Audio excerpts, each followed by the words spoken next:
ಸಾರಿಗೆ ನೌಕರರ ಮುಷ್ಕರದ ಎಚ್ಚರಿಕೆಗೆ ರಾಜ್ಯ ಕಾಂಗ್ರೆಸ್ ಸರ್ಕಾರ ಎಚ್ಚೆತ್ತುಕೊಂಡಿದ್ದು ನೌಕರರ ಬೇಡಿಕೆಗಳಲ್ಲಿ ಪ್ರಮುಖವಾದ ವೇತನ ಬಾಕಿ ಪಾವತಿಗೆ ಮುಂದಾಗಿದೆ. ಸಾರಿಗೆ ನೌಕರರಿಗೆ 38 ತಿಂಗಳ ವೇತನ ಬಾಕಿ ನೀಡಬೇಕಿದ್ದು ಈ ಪೈಕಿ ಮೊದಲ ಹಂತದಲ್ಲಿ 26 ತಿಂಗಳ ಅರಿಯರ್ಸ್ ಪಾವತಿಸೋಕೆ ಆದೇಶವನ್ನ ಪ್ರಕಟಿಸಿದೆ. ಏಪ್ರಿಲ್ 2025ರಿಂದ ವೇತನ ಪರಿಷ್ಕರಣೆಗೂ ಕೂಡ ಒಪ್ಪಿಗೆಯನ್ನ ಸೂಚಿಸಿದೆ. ಇನ್ನು ಸಾರಿಗೆ ಸಂಸ್ಥೆಯ 4 ನಿಗಮಗಳಾದಂತಹ ಕೆಎಸ್ಆರ್ಟಿಸಿ, ಬಿಎಂಟಿಸಿ, ಎನ್ಡಬ್ಲ್ಯೂಕೆಆರ್ಟಿಸಿ, ಕೆಕೆಆರ್ಟಿಸಿ ನೌಕರರು ಒಟ್ಟು 38 ತಿಂಗಳ ವೇತನ ಹಿಂಬಾಕಿಯನ್ನ ನೀಡುವಂತೆ ಒತ್ತಾಯಿಸಿದ್ರು. ಇನ್ನು ಈ ಬಗ್ಗೆ ಗಂಭೀರ ಚರ್ಚೆ ನಡೆಸಿದಂತಹ ರಾಜ್ಯ ಸರ್ಕಾರ ಆರ್ಥಿಕ ಇಲಾಖೆಯೊಂದಿಗೆ ಸಮಾಲೋಚನೆಯನ್ನ ನಡೆಸಿ ಪ್ರಾಥಮಿಕ ಹಂತದಲ್ಲಿ 26 ತಿಂಗಳ ಅರಿಯರ್ಸ್ ನೀಡೋಕೆ ಅಧಿಕೃತ ಒಪ್ಪಿಗೆಯನ್ನ ಸೂಚಿಸಿದೆ. 1/1/2021ರಿಂದ 28/3/2023ರವರೆಗೆ 26 ತಿಂಗಳ ಹಿಂಬಾಕಿ ನೌಕರರಿಗೆ ಸಿಗಲಿದೆ. ಇನ್ನು ಸಾರಿಗೆ ಸಚಿವ ರಾಮಲಿಂಗಾರೆಡ್ಡಿ ಅವರು ಮುಖ್ಯಮಂತ್ರಿ ಸಿದ್ದರಾಮಯ್ಯ ಹಾಗೂ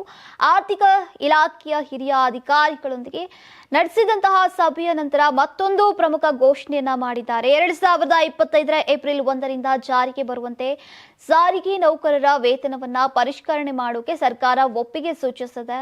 ವೇತನದಲ್ಲಿ ಎಷ್ಟು ಪ್ರಮಾಣದ ಏರಿಕೆ ಮಾಡಬೇಕು ಎಂಬ ಬಗ್ಗೆ ಸಾರಿಗೆ ಸಂಘಟನೆಗಳ ಮುಖಂಡರೊಂದಿಗೆ ಮತ್ತೊಮ್ಮೆ ಮಾತುಕತೆಯನ್ನ ನಡೆಸಿ ಅಂತಿಮ ನಿರ್ಧಾರವನ್ನ ಕೈಗೊಳ್ಳಲಾಗುವುದು ಅಂತ ಹೇಳಿದ್ದಾರೆ.